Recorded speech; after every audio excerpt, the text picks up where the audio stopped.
చిన్న పల్లె పేరు గుండెనవారి పాలెం. ఆ ఊరిలో ఉదయం అంటేనే కోళ్ల కూస్తూ పశువుల గంటల శబ్దాలతో మొదలవుతుంది. చెరువు ఒడ్డున సూర్యుడు నవ్వుతుంటే పొలాల్లో రైతులు మట్టిని తాకి నమస్కారం చేస్తారు. ఆ ఊరిలో రామయ్య అనే రైతు ఉండేవాడు. అతనికి ధనం తక్కువైనా మనసు మాత్రం చాలా పెద్దది.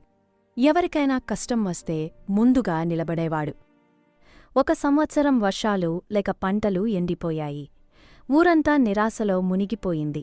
అప్పుడు రామయ్య తన దగ్గర ఉన్న చివరి ధాన్యాన్ని ఊరివాళ్లందరికీ పంచాడు. మనమంతా కలిసుంటే దేవుడు కూడా మనకే సహాయం చేస్తాడు అన్నాడు. అతని మాటలు ఊరిలో ఆశ నింపాయి.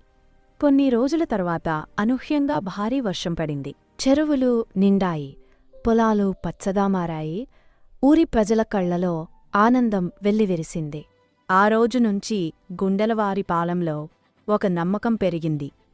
డబ్బుకన్నా మనుషుల మధ్య ప్రేమ, ఐక్యతే నిజమైన సంపద. రామయ్య పేరు ఊరిలోనే కాదు, చుట్టుపక్కల గ్రామాల్లో కూడా ఆదర్శంగా మారింది.